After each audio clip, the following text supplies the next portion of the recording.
The morning I saw a 70-foot cell tower rising out of my alfalfa field like some alien monument, I didn't even get mad. At least not right away.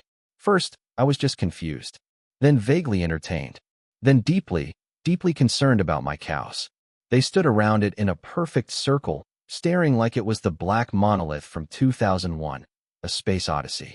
I stood there too, barefoot in pajama pants, clutching a chipped mug of coffee, blinking at the blinking red light on top. The weirdest part? I hadn't signed a single permit. No lease. No call. Not even a freaking postcard. It was just there, overnight, like some kind of corporate graffiti sponsored by Verizon. That's when it clicked. Either I was still dreaming, or someone had lost their damn mind. As I approached the crew running metal cables into my soil, one of them, smiling like we were on a cooking show, waved and said, "You must be from the HOA. Great spot you picked." My only response was a slow blink and a quiet internal, "Oh, hell no." Rewind 48 hours. My life had been simple. I lived just outside the suburban belt in a sleepy HOA-governed neighborhood that prided itself on beige walls, mandated lawn height, and passive-aggressive newsletters. My property sat on the edge of that kingdom, 10 acres of farmland I'd inherited from my grandfather. I didn't farm it for money, just love. I grew some alfalfa, kept the grass trimmed, and enjoyed the peace of not hearing a leaf blower battle every Saturday morning. The HOA left me alone, and I returned the favor by not reporting them for their endless wine and cheese costume galas. Then came Meredith Cartwright. Imagine someone who thinks Martha Stewart is too wild and Vladimir Putin isn't strict enough. That's Meredith. She became HOA president 2 months prior. This was a woman who once handed out handwritten citations on napkins at a community barbecue because someone parked too close to the curb. She once complained that my wooden fence disrupted the community aesthetic, despite the fact that my land technically wasn't under HOA jurisdiction. I smiled, nodded, and painted it lime green for a week just to mess with her. We had a history, but even she wouldn't go so far as to authorize a cell tower on land she didn't own, right? Apparently, she would. When I finally got past the overly cheery construction crew and found the site supervisor, he handed me a one-page, badly photocopied community access agreement. My address was listed, but the name on the landowner line? Meredith Cartwright. No sign of my name. The signature looked like it had been drawn by a raccoon with a Sharpie during an earthquake. The effective date? Yesterday. Where'd you get this? I asked. From your HOA, he said, looking like he regretted all his life choices.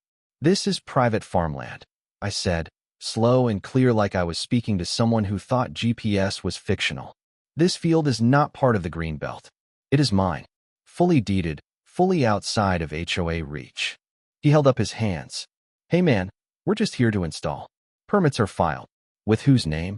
He glanced away. HOA. That's when the heat started to rise behind my ribs. I don't yell. I don't punch drywall. I file paperwork and win. Before moving here, I used to write lease agreements for corporate real estate clients in the city. I knew every clause, every trapdoor, every legal escape hatch. And right now, someone had forged their way onto my land. I told the crew to halt all work immediately. They hesitated. I smiled and said, "If you don't stop, I'll park my tractor across your access road and let it idle till sundown. Your move." They paused. 2 hours later, I was at my desk pulling out the original deed. My grandfather had filed it decades ago, clear boundaries, parcel numbers, county stamps. The HOA line ended 5 feet past my mailbox. This was mine. Next stop? The HOA clubhouse. There she was, Meredith Cartwright, in a pastel pantsuit and too much foundation, giving a speech to about a dozen residents. She was talking about how the new tower would bring 5G harmony to the community and make us a forward-thinking neighborhood. I waited for her to finish, then walked up with the bogus lease in one hand and a photo of the tower in the other. "What the hell is this?" I asked. She smiled like I'd just handed her a trophy. "Oh, isn't it marvelous?" she cooed. "It's going to raise property values. On my property." "Oh, don't be silly," she laughed, patting my shoulder like I was 5. "It's all part of the community. You weren't using that field for anything important. Besides, the lease only lasts 10 years. You leased land you don't own." She blinked.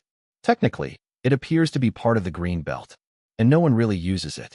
You can't gatekeep nature, dear." I stared at her. "I hope you like lawsuits." "Excuse me." Because you're about to be the defendant in one. That night, I contacted a former colleague, now a high-end real estate litigator. I sent him the fake lease, deed, photos, everything. He replied 5 minutes later. They're screwed. Play dumb for now. Let them dig their own grave. Then hit them. And that's exactly what I did. While the HOA bragged in newsletters about their new revenue stream, and Meredith wrote a column titled Raising the Bar on Bars, I prepared a legal ambush. What they didn't know was that the telecom company had already paid the HOA $200,000 for a 10-year lease, 2 years prepaid. They thought it was a done deal. But once I proved the land was mine, the lease would be void, and they'd have to come crawling back to me.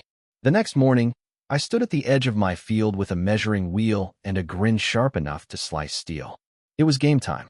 Inside my grandfather's old filing cabinet, I found everything: original surveys, easement records, and the golden ticket, a notarized deed with GPS-plotted coordinates from 27 years ago.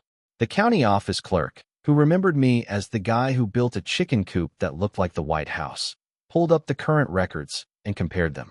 She looked up, impressed. "Well, would you look at that?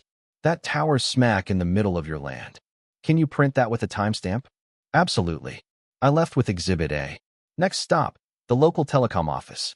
I asked to speak to the site lease coordinator. A guy named Travis appeared, Bluetooth headset, nervous energy. I placed my binder on the desk.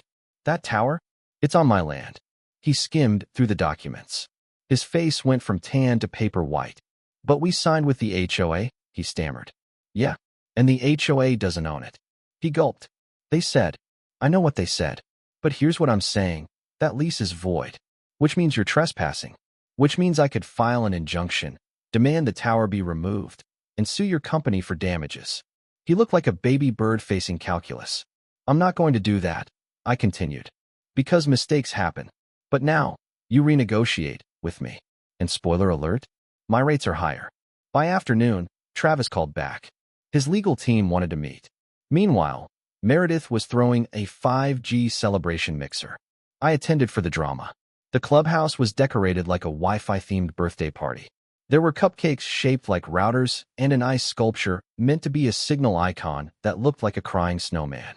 Meredith held court in the center, sipping wine and collecting compliments. "All thanks to the HOA's vision," she beamed. I stepped forward. "Funny thing about that revenue." Her smile flickered. "Oh, hi. You're Nick, right?" "Yup.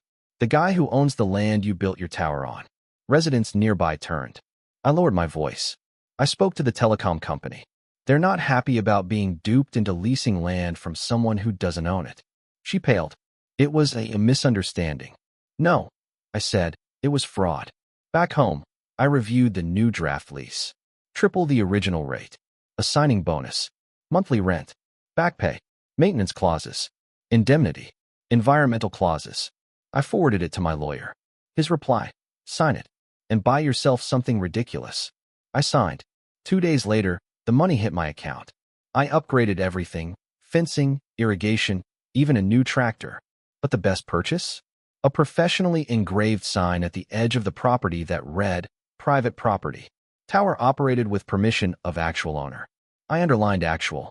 Then I leaked the new lease terms, anonymously. Residents started asking questions. Where did the original money go? Why had Meredith signed without a vote? The board fractured. Emergency meetings were called. I watched it all unfold like a nature documentary narrated by Karma. And then, finally, the cherry on top. Meredith resigned in disgrace at a town hall meeting with soggy cookies and no applause. She left without looking back. The HOA board collapsed. Residents demanded audits. I stayed out of it, but maybe I anonymously donated a few flyers.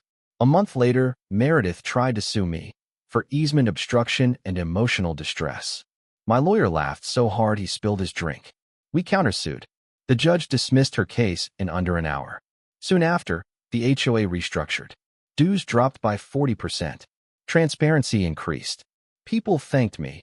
With pies, with wine, with post-it notes that read, "Best revenge is residual income." I called it the Signal Farm now.